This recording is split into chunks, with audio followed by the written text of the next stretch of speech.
Dreams, visions, and hypnosis in the Bible. God dealt with mankind for many, many years directly like that. Now we have the Word of God. And we're in the first chapter of 2 Samuel. And we're going to start with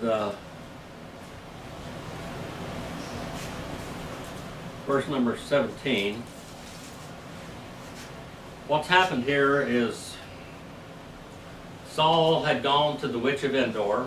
He was going to go against the Philistines. And he was very worried about what was going to happen, because he knew that he was not in God's will any longer at all, and God was going to replace him with David. And he had a son, Jonathan. That Jonathan was the bosom, tremendous companion of David. They loved each other. Now, the last few years with DEI and all of this woke business that we've got propagating, you could look on the internet and you could see all the movie stars were lesbians, basically, and homosexuals. You know, that they just propagated this constantly. And David and Jonathan were homosexuals. Half of the presidents of the United States were black. All this business, you know, this is where it all came from. And it simply wasn't true. As simple as that. But David is definitely not a homosexual and a lover of Jonathan, but they did love each other very much, as a man can love another man. And you see that so much in the army, when they go into war, watching each other's back and things. And basically that's what was going on right here also. Well, David and Jonathan made a pact together to each other. They always watch after each other. And Jonathan knew that he probably was going to have to die. And he begged David to not kill all of his heirs, because usually a king, when they took over, they killed all the heirs of the other king. And that's what happened so many times. But David swore to him that he would not do that, that he would take care of his heirs. Anyway, Saul and Jonathan were killed. They had taken their bodies and mutilated their bodies, cut their heads off, and hung them up in pagan temples. Well, some of Saul's men went there and they got their bodies, they took them out, and they burned their bodies because they were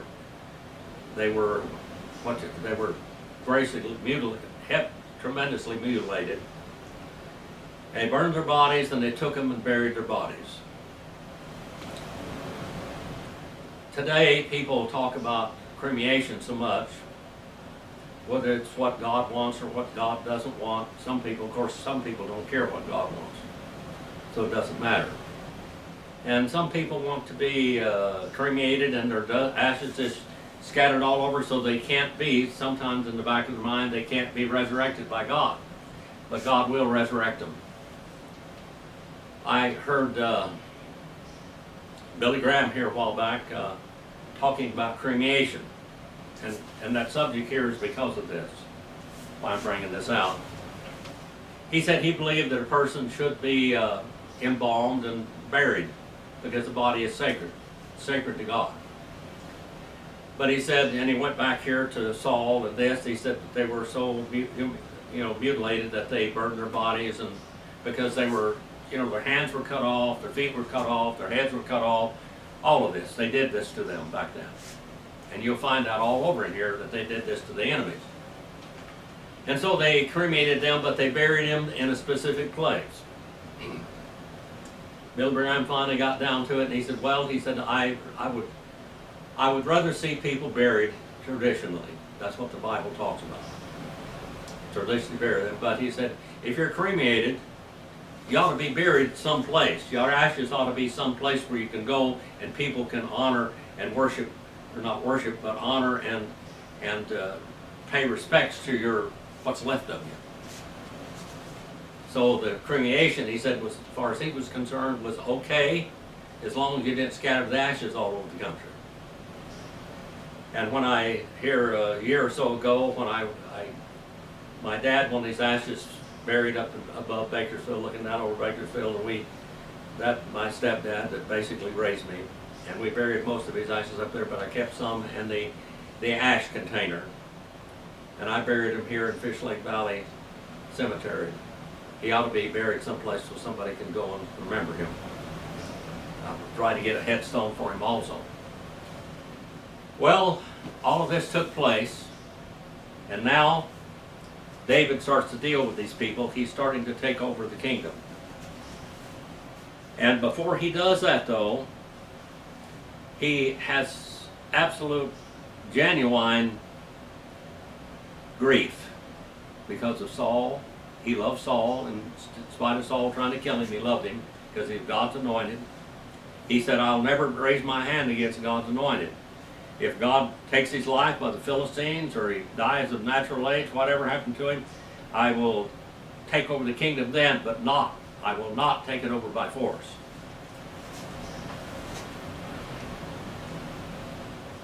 And David called one of the young men and said, go, cut him down.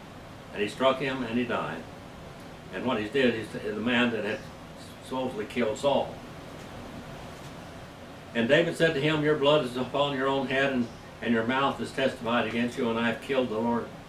When you said, I have killed the Lord's anointed. Then David chanted with his lament over Saul and Jonathan, his son. Now, you have to realize that many of the Psalms in the Bible are songs. S-O-N-G-S, songs. That the Hebrew people, the language is a kind of a sing-song language. They sang it. When they're preaching, they sang it out. The Latin Vulgate. And when the Catholic Church would get up there for High Mass, they would sing High Mass. They didn't speak High Mass, they sang High Mass. And the Jews here, and by the way, the Catholic Church copied so much of the Jewish background. They copied their priestly garments. Of course, the Baptists that go all the way back here to the seashores of Galilee, they never aligned themselves. When Judaism was over, when Jesus was crucified on the cross, his death, burial, and resurrection, it was finished. It was fulfilled. And they didn't go back to that. Some of them did, and of course Paul wrote in the book of Galatians and Ephesians and Colossians that it's over. And the writer of the book of Hebrews says Jesus was a better high priest, etc., etc., etc. So now,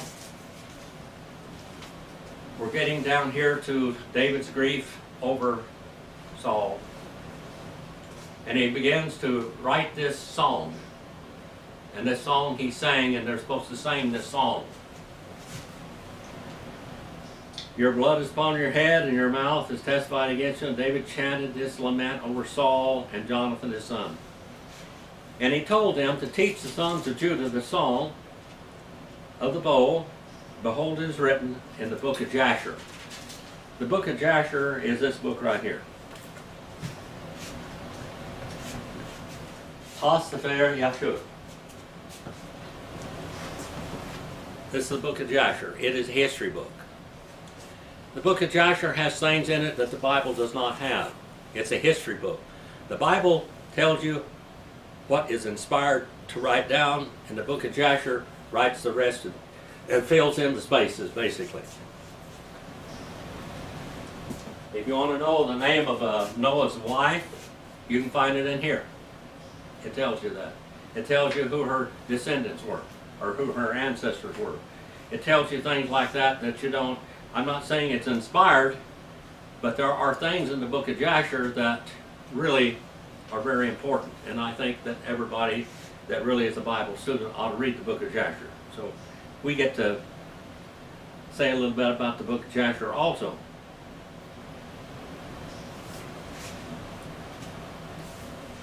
Your beauty, O Israel, is slain on the high places. How have the mighty fallen? Now just remember, this is a song. This is a ballad. Tell it not in Gath. Proclaim it not in the streets of Ashkelon. lest the daughters of the Philistines rejoice, lest the daughters of the uncircumcised are exalted. O mountains of Gilboa, this is where he was killed, let not dew or rain be on you, nor fields of the offerings, for there the shield of the mighty was defiled. And all of this, he's cursing these people, and he's telling how great the anointed king of Israel was and his son. And the shield of Saul, not anointed with oil, from the blood of the slain, from the fat of the mighty. The word, the fat of the mighty, means basically the wealth of the mighty. You know, a person, when they get up to 40, 50, and 60 years old, I had a guy tell me one time, if they weren't a little bit bigger around the waist than they were when they were 20 years old, they must not have been successful. In other words, they're poor. They don't have enough to get fat. The Jewish and the Arab society at one time, a woman that was plump was healthy. They thought if a woman was skinny, they were afraid to fool around with very much because she must be diseased. They wanted a woman plump. From the blood of the slain, from the fat of the mighty. The bow of Jonathan did not turn back, and the sword of Saul did not return empty. In other words, they fought. They were men of war. Saul and Jonathan, beloved and pleasant in their life, and in their death, they were not parted. They stood together and they died together. I don't know, Larry, when you were in the Army, whether they talked about going into war and battle and watching after one another, and they really used to promote companionship among soldiers, that you would watch after each other and carry each other out of battle if they were hurt, etc., etc.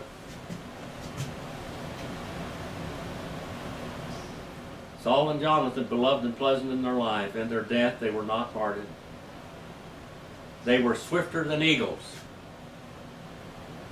They were stronger than lions. O daughters of Israel, weep over Saul. O daughters of Israel, weep over Saul,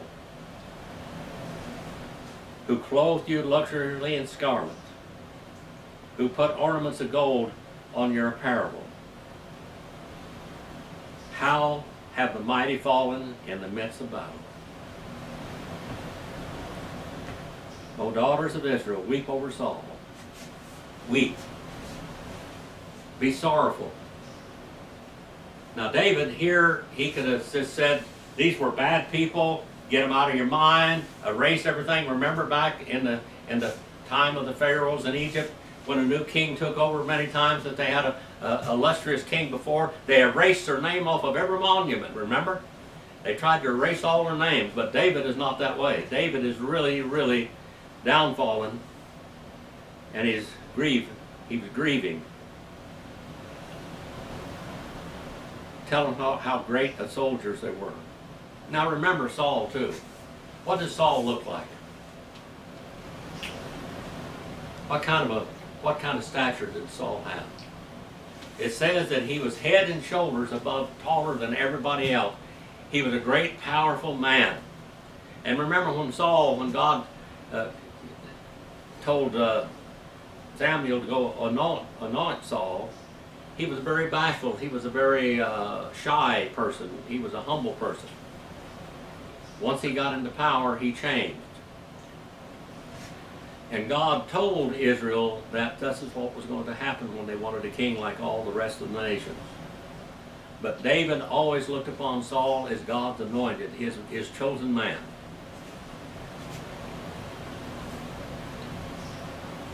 They were stronger than lions. Weep over Saul, mourn over Saul, who clothed you in luxurious scarlet. Scarlet is what? That's a real expensive dye, very expensive dye. And to have clothes dyed with scarlet, In other words, he made you wealthy.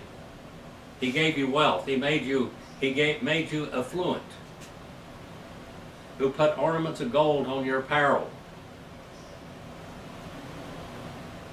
Saul believed in showing your wealth. And Israel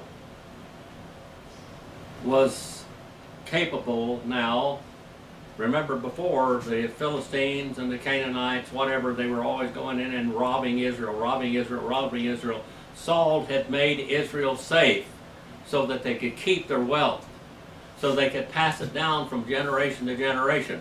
You know, a woman wore her wealth. Did you know that, Marilyn? Women wore their wealth. They wore their wealth. They had scarves over their head, and around the scarves they would have coins, and they would be decorated with gold and silver, because they would say, "This is my wealth. This is my dowry. This is what I have. It was given to me by my parents, and it'll be given to me, to my children, and their children." They put ornaments of gold on your apparel. You could keep what was yours. It wasn't taken from you. How have the mighty fallen in the midst of battle? Well, of course, Jonathan was a great warrior, and so was Saul. Jonathan is slain on your high places. I am distressed for you, my brother Jonathan. You know, when you grow up with somebody, Marilyn had a twin sister, and you were very close to that twin sister, weren't you, Marilyn, all of your life. She had to protect her all the time, and she was there with her until the last breath she took. And you cherished her because she was your twin. You couldn't do any wrong to her, could you? Because she was you couldn't do any wrong to her because she was your twin. You had a deep, deep love for her. Well, that's what Jonathan is saying here, or David is saying about Jonathan. Jonathan is my brother. He's like my twin brother. He is my close, lifelong companion, even though he wasn't. But he looked at him, he felt like he had been with him all of his life. And they had shared their loves, they had shared their agony and their pleasures. You have been very pleasant to me. Pleasant. I protected her. Yeah. Very pleasant. Yeah, you had to protect your sister. Very pleasant to me. Pleasant means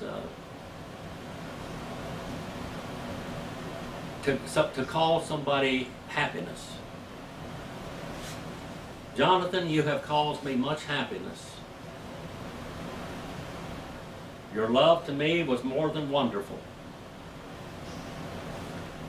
More than the love of women. David loved his wives, but he loved Jonathan. We're not talking about sexual love, we're talking about a great affection. I remember a long time ago, and I'm an old man. I was in my 30s probably, or late 20s, something like that. Brother Madden got up, Brother Darius Sherwood Madden, and we had been all over Europe and the Middle East together. And he said, I have a fondness attraction to Brother Phillips. He said, he's like a brother to me, a real brother, like a son. When a man has a son, when you raise a son or a daughter, you have a great affection for them, don't you? There is nothing that that can describe a mother's or a father's love. There's nothing that can describe that. And yet he said here, you've been pleasant to me, you caused me much pleasure in my life. Your love to me was beyond wonder. More than the love of women. He went out and fought with this man. When he was with him, his life was in great danger, and yet Jonathan watched after him. Jonathan risked his life for David's life, and David would have done the same for him. He said, how have the mighty fallen? The mighty fallen.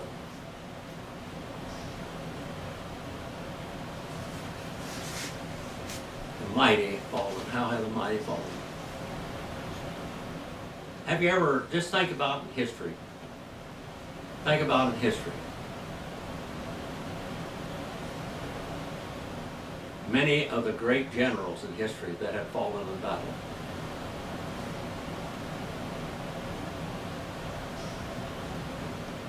I remember Robert E. Lee, when Stonewall Jackson was injured in war. He lost his left arm. He said, you might have lost your left arm, but I lost my right arm. He stood like a stone wall. That's why they call him Stonewall Jackson. And he was shot by his own troops. That was a sad situation. A sad situation. And he cried and he mourned over that man. He said, what will I do without him? Now just think about David for a while. What would David do without Jonathan? Jonathan watched his back always. Always watched his back. That David's not going to be there anymore. Have the mighty fallen. And the weapons of war perished. All of his shield, all their swords were taken. There was nothing to remember their mightiness. And now we have their destroyed bodies. Their bodies have been decimated. Their bodies have been mutilated. And David is in great mourning. In great mourning. How have the mighty fallen? But remember David also. Now David didn't say, you know, they said Saul killed his thousands and I killed his 10,000s. He didn't say that, did he? He lifted him up. He put himself to the side. And especially with Jonathan. He said, and the weapons of war have perished. Their weapons of war were taken. I remember when Patton was killed in Germany. You know, he wasn't even buried. He was buried in Germany. He wasn't brought back home. He was buried with his men in the battlefield. And many say that it was basically he was killed because he was not going the way they wanted him to go. He was very adamant about getting rid of the Russians. He wanted to cure the Russian situation. He said, we got all the gold here, let's go after Russia. He said, we're going to have to fight them anyway. He said, just get it over with. The mighty fallen. Among my own people, the Lakota, man afraid of his horses. That was one of my family.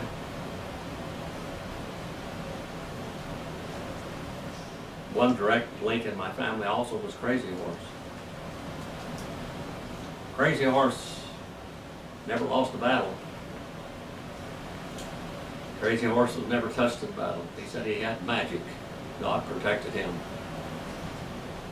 And yet his own men killed him. His own people, his own tribe, his own nation killed him when he was arrested. He surrendered.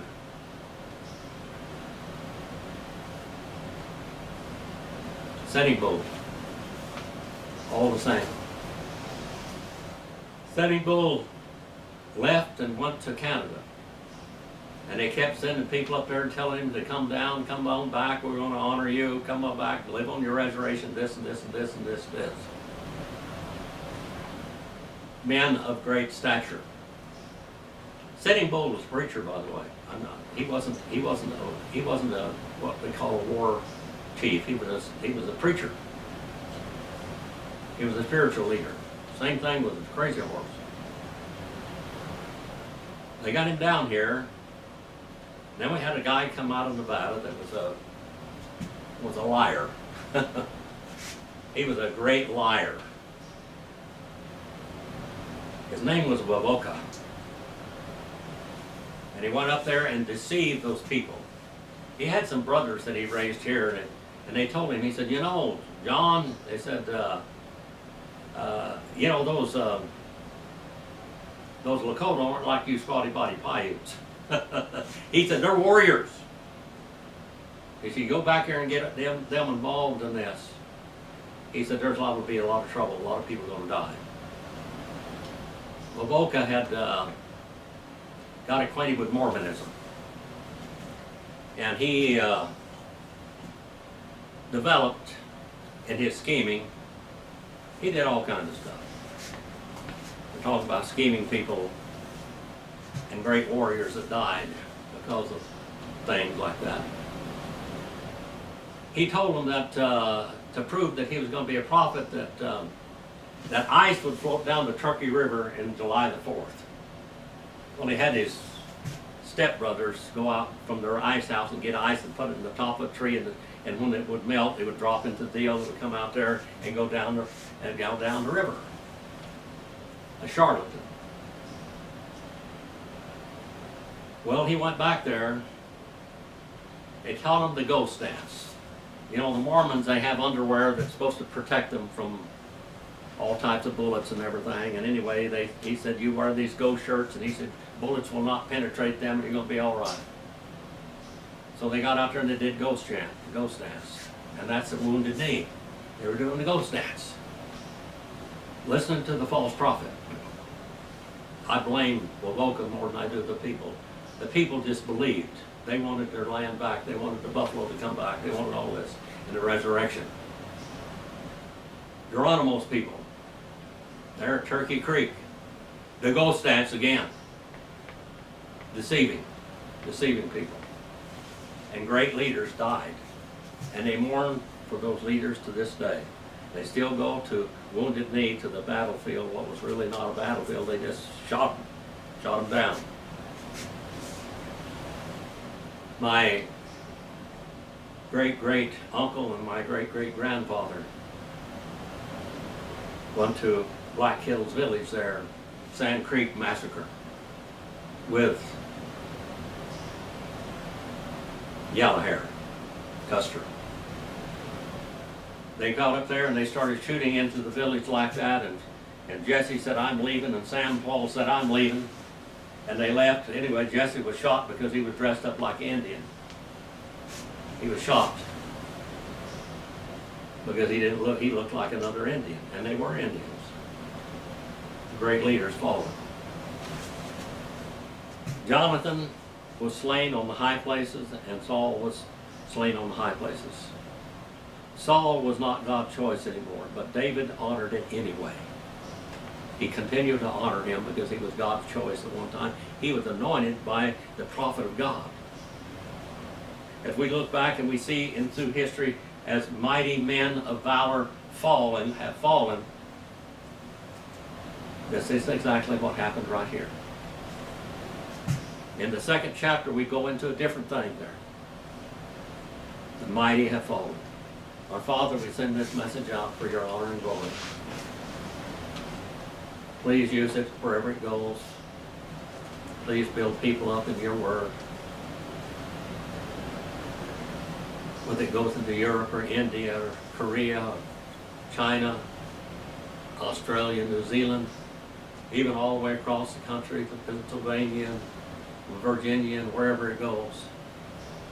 Pray that bless your word wherever it goes to make it fruitful. Please forgive me where I failed you. In Jesus' name I pray.